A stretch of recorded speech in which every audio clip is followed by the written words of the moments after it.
Union home minister Amit Shah ji और सहकारिता मंत्रालय जिसको वो अपने दिल के बहुत करीब रखते हैं, आपका स्वागत है टाइम्स नाउ समिट के इस स्टेज पर आज। और मैं तहे दिल से खास आपका धन्यवाद इसलिए देना चाहती हूं क्योंकि टाइम्स नाउ अपने 20वें साल में प्रवेश कर चुका है और 20 साल भारत को आगे रखने की जो हमने संकल्प किया था उसी पर हम अग्रसर हैं। अमित शाह जी, आपको आयरन मैन कहते हैं। आपने टेररिज्म का जिस तरह से खात्मा किया, कश्मीर में 4 ग्रुप्स सेपरेटिज्म छोड़कर मेन स्ट्रीम में आ रहे हैं, नक्सलिज्म का आपने खात्मा करने का प्रण लिया है 2026 तक। ये पूरे प्लान आप पहले से अपने मन में तय करते हैं, फिर इम्प्लीमेंट करते हैं या जायजा लेते हैं? थोड़ा जनता जानना चाहती है कि आप अपना ये गोल कैसे सेट करते हैं। देखिए नाविका जी, मुझे तो लेगेसी में सब मिला है। नरेंद्र मोदी जी प्रधानमंत्री बने इसके पहले लगभग 30 साल से वामपंथी उग्रवादी क्षेत्र जो नक्सल प्रभावित क्षेत्र था, वो उत्तर पूर्व, नॉर्थ ईस्ट और कश्मीर, ये तीनों क्षेत्र एक प्रकार से बहुत गंभीर प्रकार की अशांति में घिरे हुए थे। ढेर सारे सेपरेटिस्ट ग्रुप थे, ढेर सारे हथियारी ग्रुप थे। मैं अब तक की बात करूं तो तीनों क्षेत्र में होकर लगभग 16,000 युवा हथियार छोड़कर मेन स्ट्रीम में आए हैं। वो 10 साल पहले 16,000 लोग हथियार लेकर, ऑटोमेटिक वेपन लेकर एक क्षेत्रों में घूमते थे। तो स्वाभाविक रूप से इस देश का गृह मंत्री कोई भी बनता है तो इसकी पहली ड्यूटी होगी कि एक क्षेत्र को हमेशा के लिए शांत और विकसित क्षेत्र बनाना। और नरेंद्र मोदी सरकार की ये प्रायोरिटी है, प्रधानमंत्री जी की ये प्रायोरिटी है, तो ऑटोमेटिकली मेरी भी प्रायोरिटी बन जाती है। इसमें कोई तय कर आना और ऐसा नहीं। जिन लोगों को भारत के भूगोल का परिचय हो, सबको मालूम है कि ये 3 समस्याएं नासूर बनकर भारत के विकास को अवरुद्ध कर रही थी, रोक रही थी। और ये 3 समस्याओं के कारण ढेर सारी ऊर्जा सकारात्मक दिशा में जाने की जगह नेगेटिव खर्च हो रही थी। तो इसको शांत करना स्वाभाविक रूप से होम डिपार्टमेंट का प्रायोरिटी बनता है। अमित शाह जी, आप चुनाव इस तरह से लड़ते हैं जैसे विपक्ष तय ही नहीं कर पाता कि आपने किया क्या। 3 चुनाव आपने हाल ही में जीते, महाराष्ट्र, हरियाणा, दिल्ली का चुनाव। अब आपने कह दिया है कि बिहार, बंगाल, सब जगह आप आने वाले हैं और आपने तो कल पार्लियामेंट में कह दिया कि 15-20 साल तक किसी का कोई चांस ही नहीं है। ये कॉन्फिडेंस कहां से आता? तभी लोग कहते हैं कि सब मैंने पहली बार नहीं कहा है। मैं जब पार्टी का अध्यक्ष बना तब मेरे पहले भाषण में कहा था कि 30 साल तक भारतीय जनता पार्टी की सरकार रहेगी और उसमें से 10 साल हो गए हैं। मैंने कुछ नया नहीं किया है, मगर उस वक्त आप लोग शायद इतनी गंभीरता से नहीं सुनते थे। अब थोड़ा गंभीरता से सुनते हैं। लेकिन इसीलिए शायद विपक्ष कहता है कि सारे इंस्टीट्यूशंस, इलेक्शन कमीशन सब आपका है, तो आपने अपनी जीत पहले से ही तय कर ली है, चुनाव बाद में होंगे। तो इसमें आपत्ति क्या है?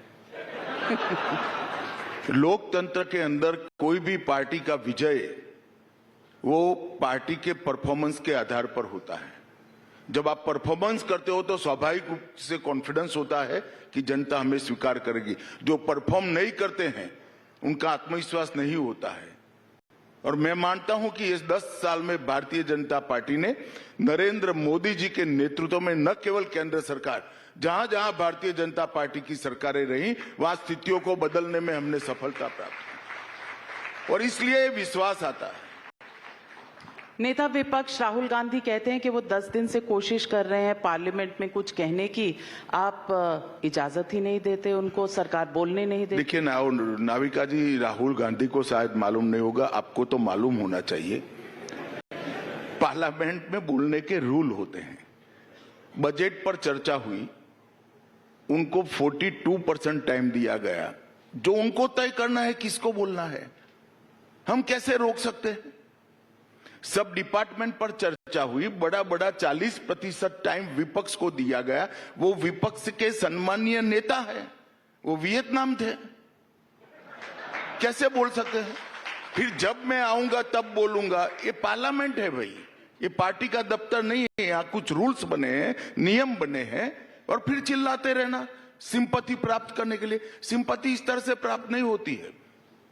मैं राहुल गांधी जी को इस मंच से पूछना चाहता हूं, आपकी पार्टी को कितने घंटे बोलने के लिए टाइम दिया और आप क्यों नहीं बोले। उनको बोलना चाहिए था अपनी पार्टी के इस समय में, मगर वो बोले नहीं। और जब किसी और का समय होता है खड़े हो जाते हैं, मुझे बोलने दीजिए। ऐसा प्रिविलेज है यहां नहीं होता फैमिली का, वो कांग्रेस पार्टी में होता है। लेकिन अमूमन देखा गया है कि लीडर ऑफ ऑपोजिशन जब खड़े होते हैं तो आउट ऑफ रिस्पेक्ट समय दे दिया जाए। तो डिपेंड्स कौन है।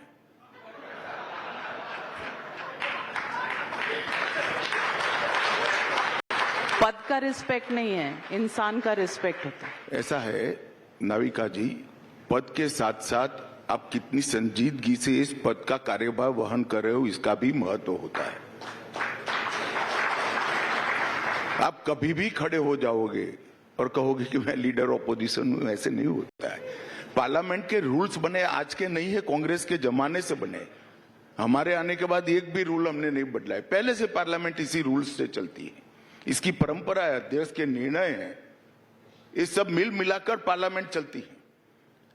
और मैं एक सीधी सी बात आपको पूछता हूं, इनकी पार्टी को टाइम दिया गया है नहीं दिया गया, और दिया गया तो वो क्यों नहीं बोले। उनको कोई नहीं रोक सकता, मगर जब आप आओगे तब बोलोगे किसका वक्तव्य चल रहा है, क्या चल रहा है, कोई बिल चल रहा है, कोई क्वेश्चन ओवर है, कुछ नहीं देखना और खड़ा होना। इस प्रकार से पार्लियामेंट नहीं चल सकती। आई एम सॉरी टू से, उन्होंने पार्लियामेंट के रूल्स का पूर्णतया पालन करना चाहिए, डिसिप्लिन तरीके से पालन करना चाहिए।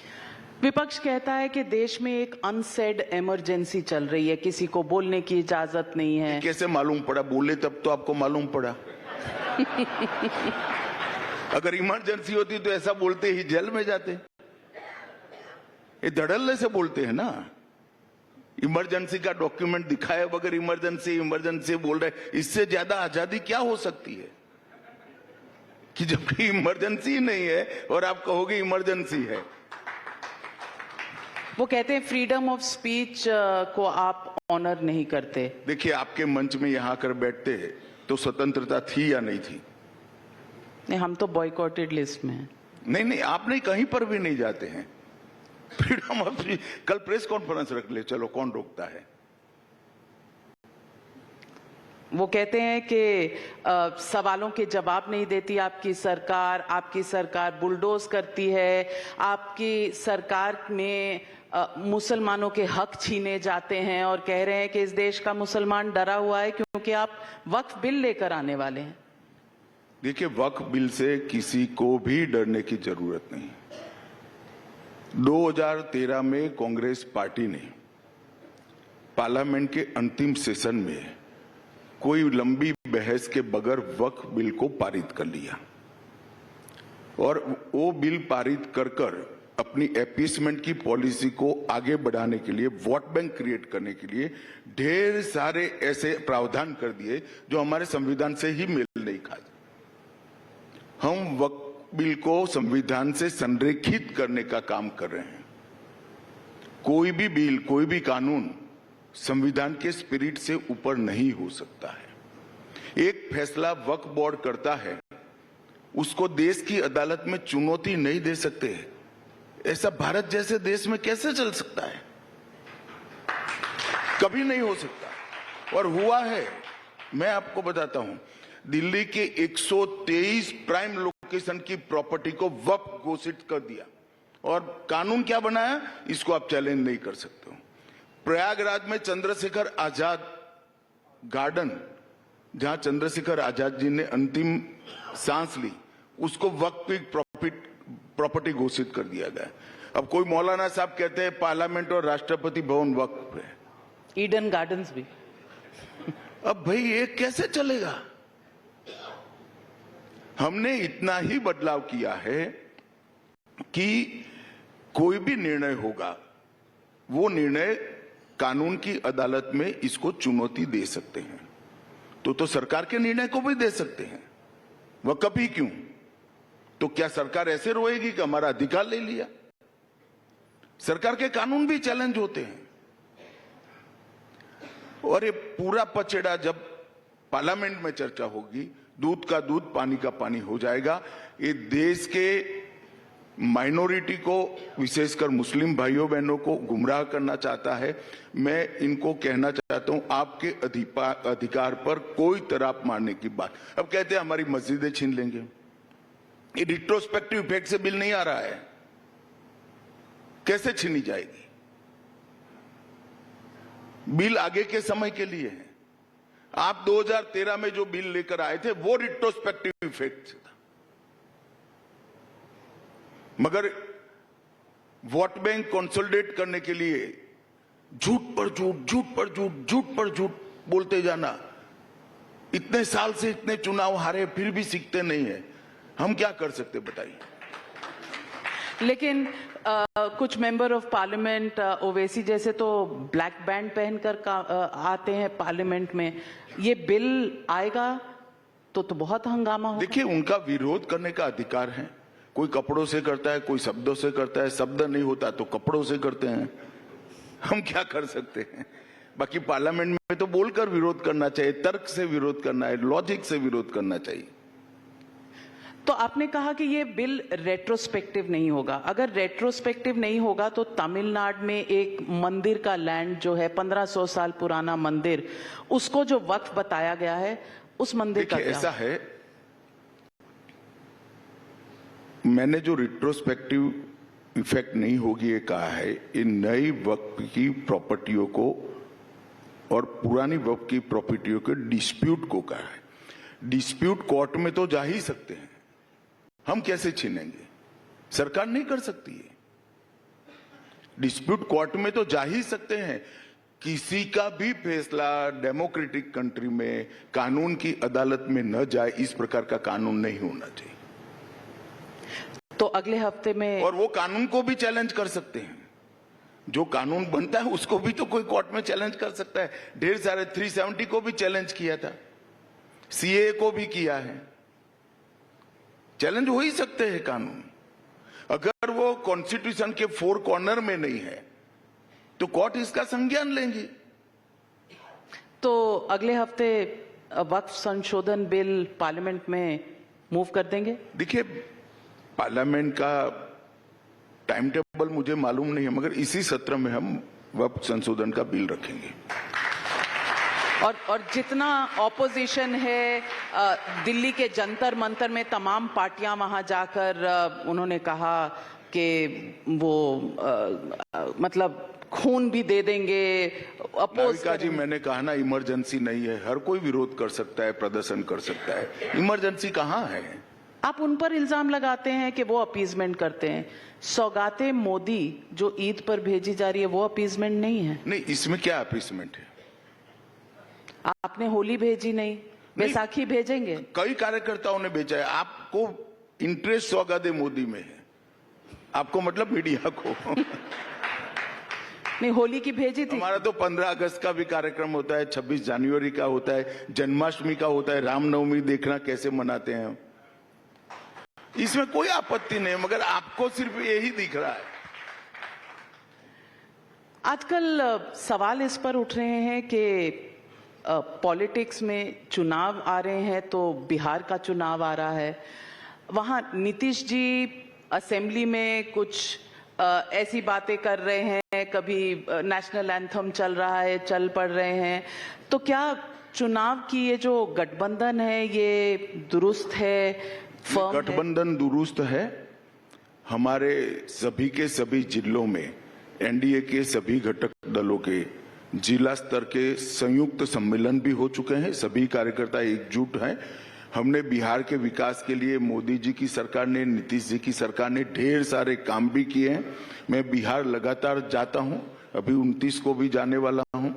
और मुझे पूरा भरोसा है कि गत समय से भी ज्यादा बहुमत के साथ वहां पर एनडीए की सरकार बनेगी, इसमें कोई क्वेश्चन मार्क नहीं। तमिलनाडु के साथ भी एआईएडीएमके की आपकी जो अलायंस की कवायद है शुरू है, पुरानी मिसअंडरस्टैंडिंग सब क्लियर, अब तमिलनाडु की भी तैयारी है? देखिए, जहां तक तमिलनाडु का सवाल है, एआईएडीएमके के मित्र और हमारी पार्टी के लोग कुछ चर्चा कर रहे हैं, जैसे ही घोषित होगा देश के सामने आ जाएगा। परंतु वहां डीएमके सरकार ने जिस तरह से भ्रष्टाचार किया है और जिस तरह से अव्यवस्था फैली है, इंडस्ट्री वहां से भाग रही, यूथ वहां से भाग रहा है, हायर पे स्केल देकर भी कोई तमिलनाडु में नौकरी करना नहीं चाहता, इतनी अव्यवस्था कर दी है। जो साउथ के का एक जमाने में सबसे प्रोग्रेसिव और डेवलप स्टेट माना जाता था, वो स्टेट आज बिल्कुल तितर बितर होने के कगार पर स्टालिन जी ने लाकर रख दिया, डीएमके ने लाकर रख दिया है। और ये सबसे तमिलनाडु की जनता परेशान है। मुझे विश्वास है कि तमिलनाडु में एनडीए की सरकार बनेगी। एक बार चुनाव आने दीजिए, अभी काफी देर है।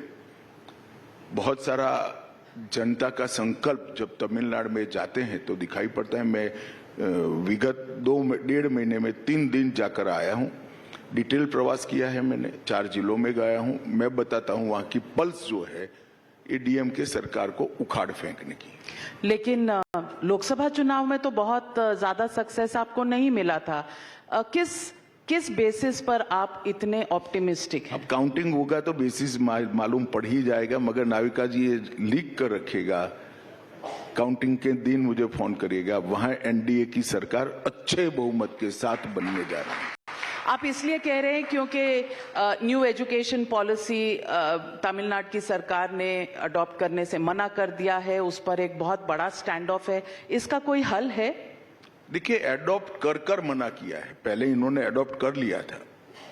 धर्मेंद्र जी ने पार्लियामेंट में इसके डॉक्यूमेंट्स भी बताए हैं। इसके बाद में चुनाव नजदीक आने के कारण जब उनको मालूम पड़ा है कि पब्लिक का गुस्सा करप्शन पर है, अव्यवस्था पर है, और वो परिवारवाद जो उनके बेटे को उनकी जगह बिठाना चाहते, इस पर गुस्सा है, तब जाकर उन्होंने ये सारे मुद्दे उठाए हैं और जनता ये सब जानती है। लेकिन आप पीछे हटने वाले नहीं हैं? देखिए, कोई कॉम्प्रोमाइज? कोई पीछे हटने की जरूर नहीं है। ये पहली एजुकेशन पॉलिसी है जिसमें प्राइमरी एजुकेशन मातृभाषा में हमने करने का प्रस्ताव रखा है। तमिलनाडु में जब ये अप्लाई होता है तो तमिल में पढ़ाया जाता है। ये पहला एजुकेशन पॉलिसी है जिसमें टेक्निकल एजुकेशन, मेडिकल एजुकेशन स्थानीय भाषा में पढ़ाने की छुट्टी है। तो वो तमिल, मैं तो उनको कहता हूं तुम इधर उधर करे बगैर मेडिकल और इंजीनियरिंग की टेक्स्ट बुक का अनुवाद तमिल में करो, वो नहीं करते हैं। और मैं उनको पूछना चाहता हूं, सीयूईटी की परीक्षाएं पहले 1-2 ही भाषा में ली जाती थी, अंग्रेजी और हिंदी, अब 13 भाषा में ली जाती है। इंजीनियरिंग की शिक्षा तेलुगु, मराठी, बंगाली, मलयालम, गुजराती सब में चालू हो गई, तमिलनाडु में नहीं होती है। इसके साथ साथ मध्य प्रदेश ने मेडिकल की शिक्षा हिंदी में चालू कर दी, उत्तर प्रदेश ने संकल्प किया है। तमिलनाडु के रेलवे स्टेशन पर अब तक तमिल भाषा में घोषणा नहीं होती थी, अब हो रही है। अब तक सीएपीएफ के एग्जामिनेशन 2 ही भाषा में होते थे, अब तमिल में भी हो रहे हैं, 13 भाषाओं में हो रहे हैं।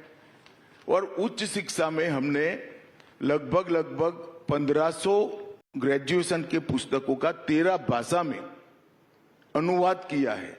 और दीक्षा प्लेटफॉर्म पर 133 भाषाओं में 3,66,000 ई कोर्स उपलब्ध है, उसमें से 126 भारतीय बोलियां और भाषाएं हैं। ये क्या आरोप लगा रहे हैं? और ऐसा मानते हैं कि सब मान जाएंगे। हम भी फील्ड में जाएंगे, तमिलनाडु की जनता को बताएंगे तमिल विरोधी है तो डीएमके सरकार है जो मेडिकल और इंजीनियरिंग में तमिल में नहीं पढ़ाती। आपके खिलाफ ब्रीच ऑफ प्रिविलेज मोशन हुआ, वो राज्यसभा चेयरमैन ने रिजेक्ट कर दिया। 1 मिनट, ये आपका सवाल ही कांग्रेस पार्टी के प्रवक्ता जैसा है। प्रिविलेज के ब्रीच की मोशन कोई भी ला सकता है। आप एक बार वो रिकॉर्डिंग देख लीजिएगा, जब मैंने कहा कि प्रधानमंत्री राहत कोष में कांग्रेस पार्टी के अध्यक्ष हुआ करते थे। हमारे यहां ऐसा नहीं है, हम पार्टी और सरकार को अलग रखते हैं। तो उन्होंने कहा आप सत्यापित करिए, तो मैंने कहा मैं सत्यापित करूंगा। अब शाम को 8 बजे, बड़ा 7-8 बजे बात हुआ। दूसरे दिन 10 बजे मैं सत्यापित करता हूं या नहीं करता हूं, वो देखे बगैर वो प्रिविलेज का मोशन लेकर आ गए। साइमल्टेनियसली मैंने भी 11 बजे, मेरे पास जो डॉक्यूमेंट था जो बताता था कि 1948 से 86 तक प्रधानमंत्री राहत कोष में कांग्रेस पार्टी के अध्यक्ष पदेन मेंबर होते थे, वो डॉक्यूमेंट बता दिया, पार्लियामेंट के फ्लोर पर रखा। इसके कारण उनकी प्रिविलेज मोशन रिजेक्ट हो गई, कर दी गई है नहीं, मेरिट्स में रिजेक्ट हुई, और इन्होंने आपत्ति भी नहीं ली, सिर्फ आप आपत्ति ले रही हो।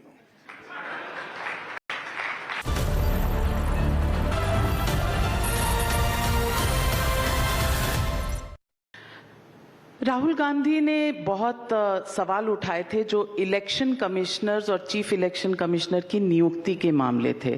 पहले उसमें चीफ जस्टिस होते थे, अब नहीं होते। तो मैं पूछना चाहती हूं कि चीफ जस्टिस को हटाने का आपका रीजन क्या है? देखिए नाविका जी, मेरी कम से कम आपके तो रिक्वेस्ट है कि ऑपोजिशन जो बोलता है इसको फेस वैल्यू पर मत लीजिए। इस गंभीर प्रकार के लोग नहीं हैं। अब मैं आपको बताता हूं क्या हुआ था। कांग्रेस के जमाने से कोई कमेटी नहीं थी, प्रधानमंत्री के सिग्नेचर से इलेक्शन कमिश्नर और चीफ इलेक्शन कमिश्नर अपॉइंट, कोई कमेटी भी नहीं थी। फिर कोई कोर्ट में गया तो कोर्ट ने कहा कि भाई इसके लिए कानून लाना चाहिए, और जब तक कानून नहीं होता है तब तक प्रधानमंत्री, लीडर ऑपोजिशन और चीफ जस्टिस ऑफ इंडिया का कमेटी रहेगा। ठीक है, हम कानून लेकर आए और कानून के तहत हमने कमेटी बनाई कि प्रधानमंत्री, लीडर ऑपोजिशन और कोई एक मंत्री जो प्रधानमंत्री नियुक्त करेंगे उनकी कमेटी होगी। और इसके नीचे पैनल बनाने के लिए ढेर सारी जो एप्लीकेशन आएगी उसमें 9 सचिवों की कमेटी बनाई, सेक्रेटरीज की। वो उसको शॉर्टलिस्ट कर एक पैनल देगी, पैनल में से ऊपर जो कमेटी बैठेगी एक सिलेक्ट करेगी। फिर इसको चैलेंज करा, कोर्ट में मामला गया। कोर्ट के चीफ जस्टिस साहब ने मामले को जब सीज किया तब उन्होंने कहा तब तक ये अपॉइंटमेंट न हो ऐसा ऑर्डर करिए। सुप्रीम कोर्ट ने कहा हम कोई स्टे नहीं देते, हम कानून पर विचार करेंगे, तब तक अपॉइंटमेंट हो सकता है। ये सुप्रीम कोर्ट का ऑर्डर है। और उसके बाद में हमने मीटिंग बुलाई और ऑर्डर करा। अब इसमें हमने किसको निकाला, क्या निकाला? ये तो टेम्पररी अरेंजमेंट था। उन्होंने हमें कानून बनाने को कहा था, तो कानून हमने बना दिया। लेकिन परसेप्शन तो यही है कि एक सरकार के परसेप्शन तोड़ने के लिए तो मैं आया हूं। गलत परसेप्शन चल रहा है। मैं फिर लौटती हूं उसी सवाल पर, क्योंकि एक परसेप्शन यह है कि एक कमेटी जो चूज करेगी इलेक्शन कमिश्नर, उसमें 2 एक ही पार्टी के, एक ही सरकार के सदस्य होंगे और एक लीडर ऑफ ऑपोजिशन। तो आप पहले ही मेजॉरिटी में हैं, मीटिंग करें या ना करें आप ही की चॉइस बनेगी। फिर तो कल आप कहोगे कि कैबिनेट सचिव भी एक ही पार्टी का आदमी तय करता है, गृह सेक्रेटरी, होम सेक्रेटरी भी एक ही पार्टी, वित्त सचिव भी एक ही मिनिस्टर तय करता है, प्रधानमंत्री तय करता है। ऐसे कैसे होता है देश? इलेक्शन कमीशन ऑफ इंडिया का एक्ट है। इलेक्शन कमीशन अपॉइंट होने के साथ ही उसको संवैधानिक संरक्षण मिलता है, उसकी स्वायत्तता तय होती है। और इसी तरह से अगर हम सब पर शक करते जाएंगे तो कुछ नहीं होगा। तो स्पीकर भी एक पार्टी से चुनकर आते हैं, एक ही पार्टी से चुनकर से। कोई चीफ जस्टिस बनता है तो पहले लॉयर होता है, अनेक लोगों के केस लड़ा हुआ होता है, ऐसा नहीं है। मगर जब वो शपथ लेता है संविधान की, तो संविधान की शपथ लेने के साथ ही उनको प्रोटेक्ट करने के लिए, न्यूट्रलिटी के साथ काम करने के लिए अनेक अधिकार दिए हैं। इतनी शंकाओं से डेमोक्रेसी नहीं चल सकती। लेकिन तो आप आगे बढ़ते बढ़ते जाओगे कि इसने कभी भाजपा को वोट दिया था, ऐसे नहीं हो सकता। जब कोई भी रिस्पॉन्सिबल आदमी एक पद पर बैठता है, पद के अपने दायित्व को समझता है, इसकी शपथ लेता है, तो अपने आप न्यूट्रलिटी आती है। न्यूट्रलिटी आप कह रहे हैं, आप कंपैरिजन कर रहे हैं कैबिनेट सेक्रेटरी, फाइनेंस सेक्रेटरी से, वो तो पार्ट ऑफ एग्जीक्यूटिव हैं, ब्यूरोक्रेसी पार्ट ऑफ एग्जीक्यूटिव है। इलेक्शन कमीशन इंडिपेंडेंट बॉडी होती है, उसे देश में चुनाव कराने हैं और सिर्फ एक पार्टी को नहीं उसमें इन्वॉल्व करना है, देश की जितनी पॉलिटिकल नाविका जी, ये एंडलेस है। बाद में कहोगे किसी ने तय किया, तो क्या इस भाजपा के समय में वो मध्य प्रदेश में सेक्रेटरी था तो अब भाजपा का काम करेगा, इसके समय में इसके मंत्री के नीचे काम करते थे तो उसका काम करेगा, कोई भी सिलेक्ट करेगा। आप भी करोगी तो भी यही आरोप लगेंगे। व्यवस्था पर, कानून पर और व्यक्ति की निष्ठा पर ही भरोसा करना पड़ेगा अंततोगत्वा। और सारे इलेक्शन कमीशन के जो फैसले हैं, मैं तो अपोजिशन में भी रहा हूं, इलेक्शन कमीशन ढंग से सर्वदलीय मीटिंग बुलाकर फैसला लेता है जी, और तब जाकर कोई फैसले, चाहे पद्धति में परिवर्तन के हो या चुनाव की आचार संहिता बनना, तब जाकर फैसले होते हैं। आप कह रहे हैं कि कानून से व्यवस्था से चलते हैं। अब कानून और व्यवस्था पर भी बड़ा सवाल है। आउट हाउस में जलते हुए गांधी जी मिलते हैं। अब इस व्यवस्था पर आप चाह रहे हैं कि 140 करोड़ जनता विश्वास करे, इसका क्या हल है? देखिए, सुप्रीम कोर्ट के चीफ जस्टिस जी ने इसको संज्ञान में लिया, एक कमेटी बनाई है, वो जांच कर रही है। जो भी डॉक्यूमेंट वो दिल्ली सरकार से, दिल्ली की पुलिस से और फायर ब्रिगेड से मांग रहे हैं, हम उनको प्रोवाइड कर रहे हैं और हम जांच में सहयोग कर रहे हैं। हमारे यहाँ जब न्यायपालिका में कोई इस प्रकार के प्रश्न खड़े होते हैं तो ऑनरेबल सुप्रीम कोर्ट का जजमेंट है कि जजों की कमेटी इसका फैसला करेगी और फिर ये सार्वजनिक करेगी। तो मुझे लगता है हमने कमेटी का जो फैसला आएगा इसकी राह देखनी चाहिए। लेकिन सवाल ये भी उठ रहे हैं कि वहाँ जो बोरों में पैसे थे वो पुलिस ने देखे, फायर ऑफिसर ने नहीं देखे। फायर चीफ ने कहा कि हमें तो कोई पैसे नहीं दिखे, कोई पंचनामा नहीं है। नाविका जी, फायर चीफ ने ऐसा नहीं किया, इन्होंने सीज क्या किया है वो क्या इसमें नील किया है, क्योंकि हम एफआईआर रजिस्टर नहीं कर सकते, सीजर कैसे हो सकता है? FIR chief justice of India की परमिशन के बाद रजिस्टर हो सकती है। आपकी जब से सरकार आई है तब से ना विपक्ष को बोलने दिया जाता है, ना विपक्षी स्टेट्स को फाइनेंशियल, जो फेडरलिज्म के तौर पर उन्हें पैसे मिलने चाहिए वो मिलते हैं। एक कॉन्फ्रंटेशन का माहौल है। देखिए, ये बिल्कुल सरासर झूठ है कि उनको पैसे नहीं मिले हैं। मैं यूपीए सरकार और एनडीए सरकार में हर राज्य को, सिर्फ एक पक्ष नहीं, हर राज्य को कितना पैसा मिला है इसका कल ही एक टेबल आपको भेज दूंगा, आप बताइएगा जरा आपकी चैनल पर। ये झूठ बोल रहे हैं और झूठ बोलने की भी कोई सीमा होती है, और आप भी रिसर्च करोगी तो मालूम पड़ जाएगा। बजट में, और आपने कल ही एक अनाउंसमेंट किया कि सहकारिता डिपार्टमेंट की तरफ से अब टैक्सियां भी चलेंगी। ये क्या सरकार की टैक्सियां हैं, नमो टैक्सी होगी, ये क्या है? कुछ ये नया स्कीम जो है? मैंने ऐसा कुछ नहीं किया कि सरकार टैक्सी चलाएगी।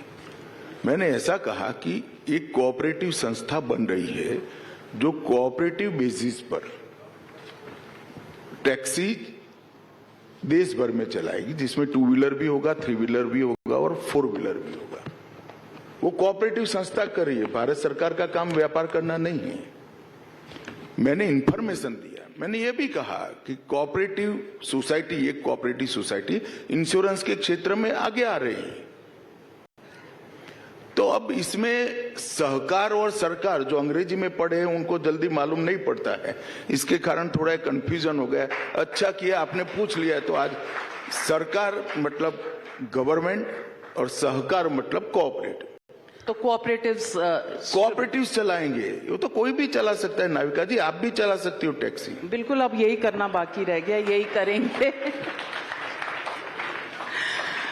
अमित शाह जी, आपने वक्फ बिल की बात करी, यूसीसी इसके बाद आ जाएगा, एक के बाद एक, क्या वक्फ के पीछे पीछे यूसीसी? नहीं, पीछे पीछे क्या होता है? भारतीय जनता पार्टी की स्थापना से हम मानते हैं कि इस देश में कॉमन सिविल कोड होना चाहिए और इस देश की संविधान सभा ने तय किया। कांग्रेस पार्टी संविधान सभा का स्पिरिट भूल गई, हम नहीं भूले। जो मार्गदर्शक सिद्धांत देश की विधानसभा और संसद के लिए बनाए गए, इसके अंदर है कि ये देश किसी अनुकूल समय पर एक ही कानून से चलना चाहिए, कानून धर्म के आधार पर नहीं होने चाहिए।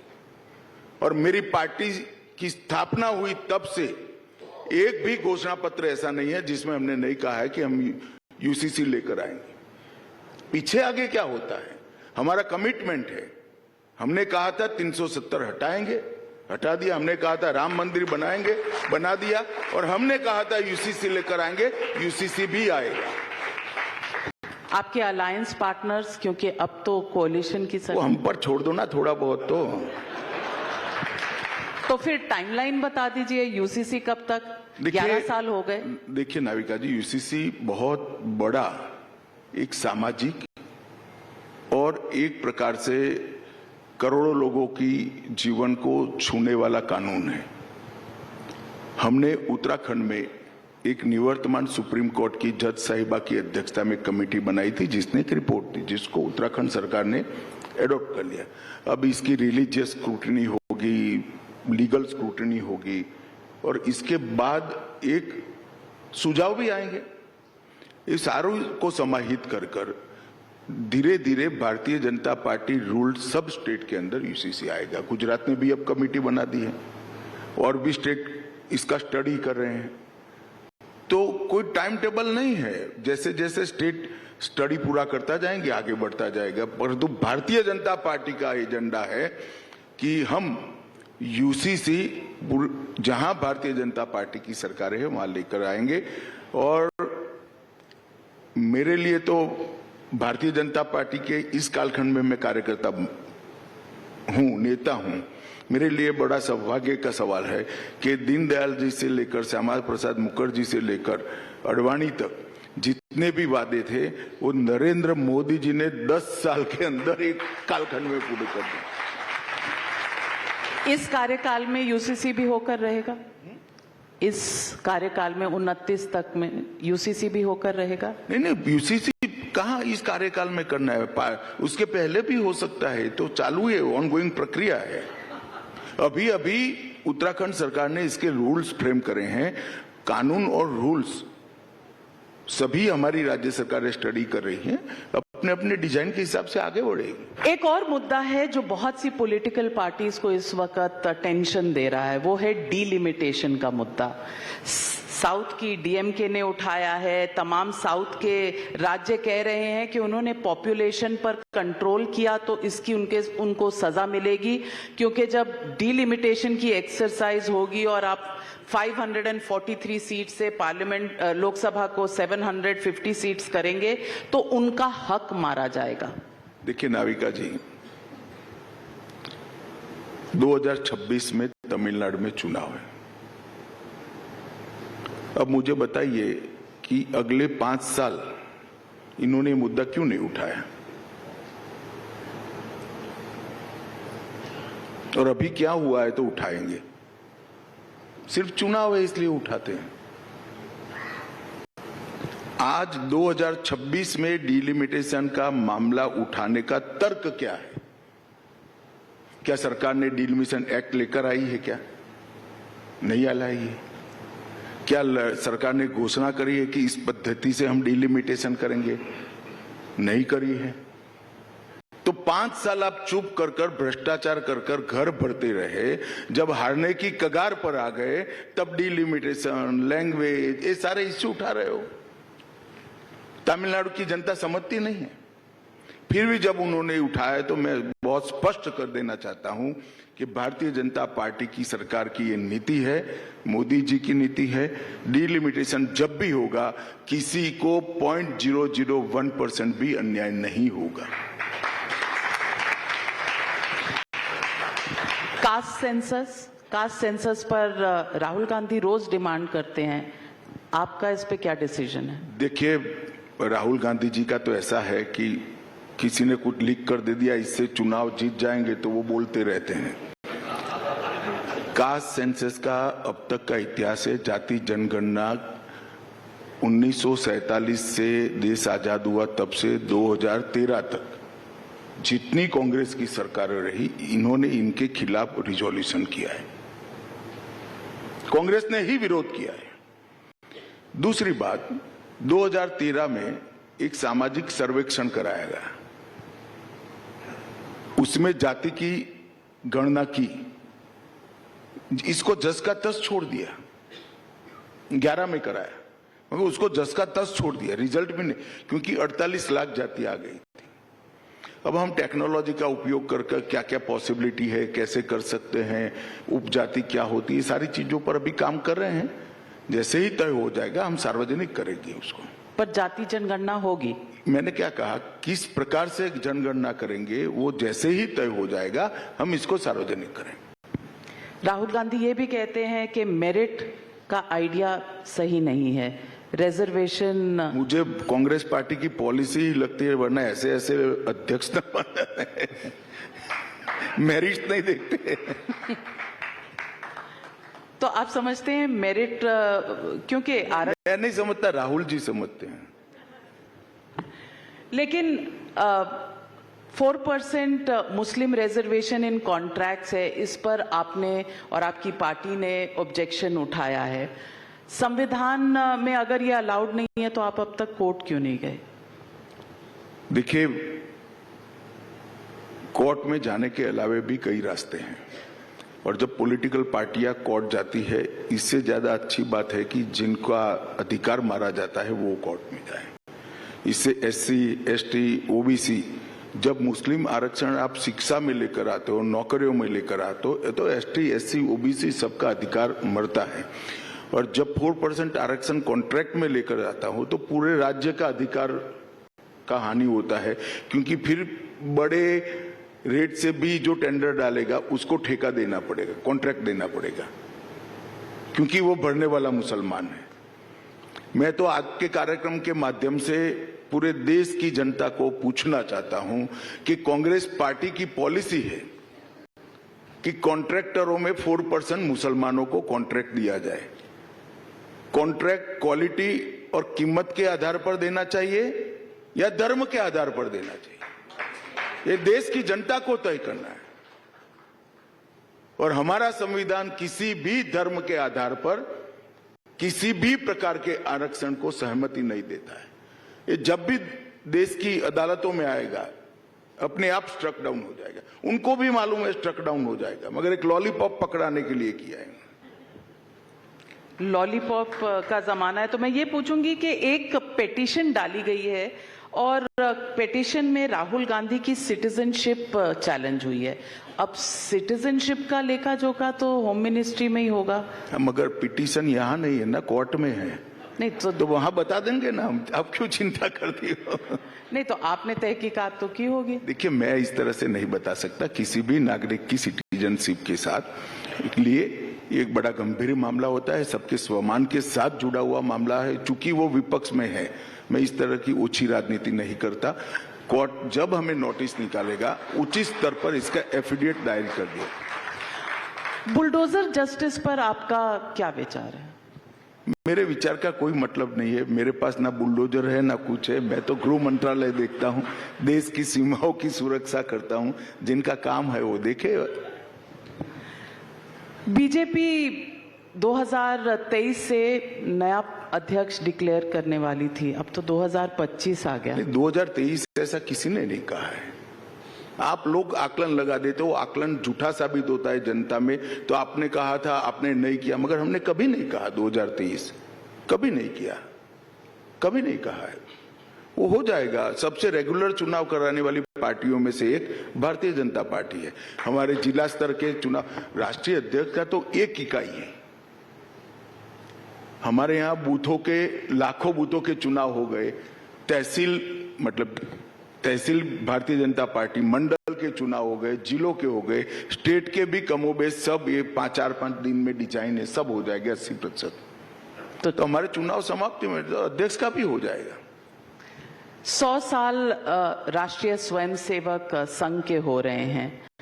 आप क्या समझते हैं, क्या कंट्रीब्यूशन रहा? क्योंकि पॉलिटिक्स में बहुत सवाल जवाब इस मुद्दे पर उठते हैं, पार्लियामेंट में भी, पार्लियामेंट के बाहर में भी। आप राष्ट्रीय स्वयंसेवक संघ को कैसे देखते हैं? देखिए, राष्ट्रीय स्वयंसेवक संघ के कंट्रीब्यूशन को नापने का ना कोई सिस्टम बना है, ना इस स्केल के योगदान को नापने की कोई पद्धति है। एक नागरिक को अच्छा नागरिक बनाना, राष्ट्रभक्त बनाना, इससे बड़ा कंट्रीब्यूशन देश के विकास के लिए हो ही नहीं सकता। और 100 साल से करोड़ों लोग ऐसे तैयार किए जो जहां गए, सरकार की नौकरी में गए, चार्टर्ड अकाउंटेंट बने, इंजीनियर बने, डॉक्टर बने, राजनीति में गए, मजदूर क्षेत्र में गए, धार्मिक क्षेत्र में गए, जहां गए एक देशभक्त नागरिक के रूप में उन्होंने काम किया है। और संघ का ये जो ट्रैक रिकॉर्ड है, इसके नाप की कोई फुटपट्टी ही नहीं है। मैं तो खुद स्वयंसेवक बना हूं, मुझे मालूम है सोच को किस तरह से स्ट्रक्चर, मेरी सोच किस तरह से स्ट्रक्चर हुई है, किस तरह से एक दिशा में गई है। बहुत सारे आयामों को एक साथ रखकर, देशभक्ति को मध्य में रखकर, केंद्र में रखकर कैसे सोचा जा सकता है, ये मैंने देखा है। अब ये इस प्रकार के सवाल से कुछ पंक्तियों में मैं इसका वर्णन नहीं कर सकता। ढेर सारे क्षेत्रों में संघ के स्वयंसेवकों ने देश के विकास के लिए बहुत बड़ा योगदान दिया है और देश को 2 प्रधानमंत्री भी दिए हैं। तो संघ का कितना हस्तक्षेप रहता है पार्टी के अध्यक्ष बनाने में? जरा भी हस्तक्षेप नहीं रहता है। हमारे सरकारेवा ने क्लियर भी कर दिया है कि भाई हर संगठन अपने तरीके से चलता है। परसेप्शन तो ऐसी नहीं है। परसेप्शन से मीडिया चल सकता है, परसेप्शन से संस्थाएं नहीं चलती हैं, क्योंकि संस्थाओं को लंबा समय चलना होता है। सबसे बड़ा सवाल एक जो बार बार पॉलिटिकली उठकर आता है वो है मणिपुर का सवाल। नॉर्थ ईस्ट बहुत तरीकों से आगे बढ़ा है, इसमें कोई दो राय नहीं है, लेकिन मणिपुर में सिचुएशन जो अब प्रेसिडेंट्स रूल लगा है, क्या ये पहले लगना चाहिए था? क्या वहां की वायलेंस में पहले कंट्रोल किया जा सकता था? ये सवाल जरूर उठते रहते हैं, इन पर आपकी राय? देखिए नाविका जी, दूर से देखकर सवाल उठाना और सलाह देना दोनों बड़ा सरल होता है। एक कॉम्प्लेक्स सिचुएशन थी, एक प्रकार से वंशीय हिंसा थी, जातीय हिंसा थी, कोई राइट्स नहीं थे। 2 समुदायों के बीच में अपने इंटरेस्ट को लेकर एक क्लैश हुआ और ये मणिपुर में पहली बार नहीं हुआ, कई बार हुआ है। जब भी हुआ 3 साल 4 साल चला है और हजारों लोग मारे गए हैं। अब मणिपुर में कमोबेश 7 माह से शांति है, सारे बाजार खुल गए हैं, दुकानें चालू हो गई हैं, जो महंगाई थी वो भी अब जमीन को देश के बाकी हिस्सों की तरह हो गई है, रेलवे भी मणिपुर पहुंच गई है और दोनों समुदायों के बीच में भारत सरकार का गृह मंत्रालय एक बैठक कर चुका है और बैठकें भी नजदीक के समय में ही चिन्हित की गई है। मुझे लगता है कि धीरे धीरे गाड़ी पटरी पर चढ़ जाएगी, इसमें बहुत चिंता करने की अब देश को जरूरत नहीं है। आपको लगता है कि जो चीफ मिनिस्टर को हटाना, प्रेसिडेंट्स रूल लगाना शायद थोड़ा पहले होना चाहिए था? देखिए, इसमें सबकी अलग अलग राय हो सकती है, मगर मैं मानता हूं प्रेसिडेंट रूल लगाकर भी जब तक प्रेसिडेंट रूल को दोनों कम्युनिटी एक्सेप्ट नहीं करती है, प्रेसिडेंट रूल भी सफल नहीं होता है। इस स्टेज आते ही हमने एक क्षण की देरी नहीं की है, प्रेसिडेंट रूल लगाया है और अब दोनों समुदायों के बीच में बातचीत भी आगे बढ़ रही है। अमित शाह जी, अंत में यही सवाल पूछूंगी कि आपके अपने लिए अनफिनिश्ड एजेंडा अब क्या बाकी है जो आपकी प्राथमिकता रहेगी? नहीं, मेरा कोई एजेंडा है ही नहीं। पार्टी का जो एजेंडा है, मेरी आइडियोलॉजी का एजेंडा है, वो ही मेरा एजेंडा है। मेरे जीवन में पार्टी के अलावा कुछ नहीं है नाविका जी। हाँ, तो एक व्यक्तिगत एजेंडा मेरा कोई कभी नहीं होता है। नहीं तो एक गृह मंत्री होते हुए, एक सहकारिता मंत्री होते हुए, हर इंसान देखिए, अपना तो मोदी जी ने 130 करोड़ लोगों के लिए एक एजेंडा तय किया है, 2047 तक पूर्ण विकसित भारत की रचना करना और ऐसा भारत बनाना जो पूरे संसार में हर क्षेत्र में सर्वप्रथम हो और पूरे संसार को अपनी संस्कृति, इतिहास और ज्ञान से प्रभावित करे। वो एजेंडा सबका एजेंडा है, मेरा आपका भी होना चाहिए। बिल्कुल हमारा यही एजेंडा है, तो वही कीपिंग मेरा एजेंडा भारत अहेड। पूरे भारत का एक एजेंडा मोदी जी ने आजादी के 75 साल में बनाया है, 2047 में महान भारत की रचना करने का। हम सब ने वही एजेंडा के तहत काम करना चाहिए। हमारे साथ जुड़ने के लिए और टाइम्स नाउ समिट पर हमें मार्गदर्शन देने के लिए आपका बहुत बहुत धन्यवाद। अमित शाह जी, आपने जो अपने विचार हमारे साथ शेयर किए आज भारत को आगे ले जाने के लिए, वो टाइम्स नाउ के लिए भी 20वें साल में हमें एनकरेज करेगा। बहुत बहुत धन्यवाद। Thank you ladies and gentleman, big round of applause for union home minister Amit Shah.